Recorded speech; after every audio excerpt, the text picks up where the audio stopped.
حدیث میں آتا ہے اللہ تعالی مسجد میں آنے والے سے مل کر اس طرح خوش ہوتے ہیں جیسا کوئی اپنے بچھڑے ہوئے دوست سے مدت کے بعد مل کر خوش ہوتا ہے کہ مدت کا بچھڑا ہوا دوست آج ملا ہے، جس سے مل کر خوش ہوتا ہے. حدیث میں ہے یہ تبشبش اللہ تعالیٰ کو بشاشت ہوتی ہے مسجد میں آنے والے سے. اس لیے ہمارے اصل کام یہ ہے کہ ملاقاتیں کر کے لوگوں کو مسیح کی طرف اٹھا کر لاؤ، کیونکہ جو ہی تم نے اسے مسیح کی طرف چلایا اللہ کی رحمت اس کی طرف دوڑ گئی. یقینی بات ہے، کیونکہ حدیث قدسی ہے من اتانی ماشین، جو میری طرف چل کر آتا ہے میں اس کی طرف دوڑ کر آتا ہوں. اس لیے میرے دوستو عزیزو مجھے ضروری بات عرض کرنی ہے، کیونکہ دیکھو بھائی بات یہ ہے جو محنت بھی چاہے اس کا دائرہ کتنا وسیع ہو جاوے، چاہے اس کو شہرت کتنی بھی حاصل ہو جاوے، جو محنت خلاف سنت ہے اس کے ساتھ تربیت نہیں ہے.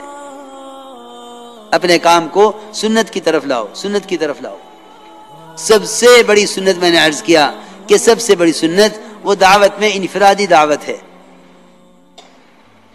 انفرادی دعوت اصل میں کام بڑھ گیا ہے. اب لوگ سمجھتے ہیں کہ بیان تقریر یہی دعوت ہے. نہیں، اصل دعوت انفرادی دعوت ہے. ایک فرد کے پاس چل کر جانا، کیونکہ داعی طالب ہے، امت مطلوب ہے. داعی مطلوب نہیں ہوتا، داعی طالب ہوتا ہے، امت مطلوب ہے. اس لیے میں عرض کر رہا کہ انفرادی دعوت اصل ہے. ایک فرد کو دعوت دینا، ایک فرد کو. مولانا الیاس صاحب رحمۃ اللہ فرماتے تھے کہ میرے نزدیک، میری بات ذرا غور سے سننا بھائی، میرے نزدیک انفرادی دعوت دینا ایک فرد کو اتنا اہم ہے کہ اگر کوئی شخص نفل نماز میں مشغول ہے اور کوئی نیا آدمی آ جائے جس کے ٹھہرنے کی توقع نہ ہو تو اپنی نفل نماز توڑ کر پہلے اس کو دعوت دے. نفل نماز توڑ دے، پہلے اس کو دعوت دے. حضرت کے ملفوظات میں چھپا ہوا ہے، غالباً وہ ملفوظات جو حضرت کے مولانا منظور نعمانی رحمۃ اللہ علیہ نے مرتب کیے ہیں، اس میں 209 نمبر کا یہ ملفوظ ہے کہ نماز توڑ کر اس کو دعوت دے. اگر وہ ٹھہرنے والا ہے تو نماز پوری کر کے دعوت دے، جانے والا ہے تو اس کو پہلے دعوت دے پھر نماز پوری کرے. کیونکہ میرے دوستو عزیزو اس امت کا مسئلہ انفرادی ہے ہی نہیں. ایک امتی کے ذمہ پوری امت ہے، اور پوری امت کے ذمہ ایک امتی ہے. انفرادی دعوت کی بڑی اہمیت ہے، کیونکہ میں نے عرض کیا کہ داعی طالب ہے، امت مطلوب ہے. آپ صلی اللہ علیہ وسلم نئے آنے والوں پر خود لپکتے تھے. یہ نہیں کہ آپ اس میں رہیں کہ لوگوں کو میرے پاس لاؤ. آپ صلی اللہ علیہ وسلم نماز پڑھا رہے تھے، واصلہ ابن اسقار رضی اللہ تعالیٰ عنہ وہ مدینہ منورہ پہنچے اور نماز ہو رہی تھی، جماعت میں شریک ہو گئے. اسلام بھی قبول نہیں کیا تھا.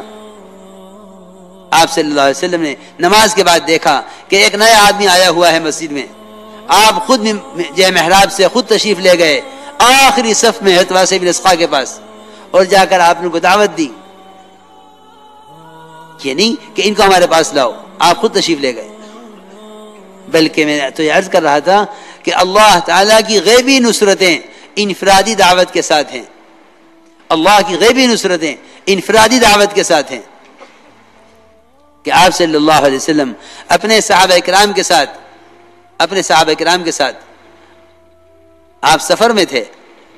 عبداللہ ابن عمر فرماتے ہیں کہ آپ سفر میں تھے، آپ کے صحابہ آپ کے ساتھ تھے. ایک آدمی کو آپ نے گزرتے ہوئے دیکھا راستے سے، آپ خود بڑھے اس کی طرف. صحابہ سے نہیں فرمایا جاؤ اس کی بھی دعوت دو، آپ خود بڑھے اس کی طرف. اور آپ نے پوچھا کہ کہاں کا ارادہ ہے؟ اس نے کہا اپنے گھر والوں کے پاس جا رہا ہوں. آپ نے فرمایا کیا تمہیں اس بات میں رغبت ہے کہ تم میرے رسول ہونے کی گواہی دے دو؟ مجھے تو عرض کرنا تھا کہ غیبی نصرت کسے کہتے ہیں، اس کو ذرا آپ ذہن میں رکھیے گا. اب تو جماعت کو کھانا پکانا نہ پڑا کہ جی نصرت ہو گئی. نصرت ضرورت کے پورا ہونے کو نہیں کہتے، نصرت تو داعی کے مقصد میں کامیاب ہونے کو کہتے ہیں. اللہ کی غیبی نصرتیں جس سے داعی اپنے مقصد میں کامیاب ہو، وہ ہے غیبی نصرت. میرے دوستو عزیزو، ضرورت کی لائن کی برکتیں یہ تو آپ صلی اللہ علیہ وسلم کی پیدائش سے شروع ہو گئی تھی. اصل میں نصرت ہے اللہ تعالی کی طرف سے وہ چیزیں نازل ہونا اور ایسے واقعات کا پیش آنا جس سے غیر اسلام کے قبول کرنے پر عاجز ہو جائیں.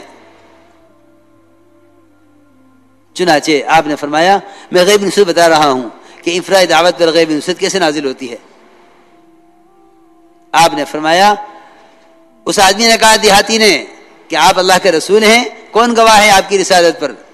آپ نے فرمایا کہ میری رسالت کی گواہی وہ درخت دے گا جو اس وادی کے کونے کنارے پر کھڑا ہوا ہے. وہ درخت وہاں سے زمین پھاڑتا ہوا آیا آپ کے پاس. آپ صلی اللہ علیہ وسلم نے 3 مرتبہ اس درخت سے گواہی لی. اس نے 3 مرتبہ گواہی دی، بے شک آپ اللہ کے رسول ہیں، بے شک آپ اللہ کے رسول ہیں، بے شک آپ اللہ کے رسول ہیں.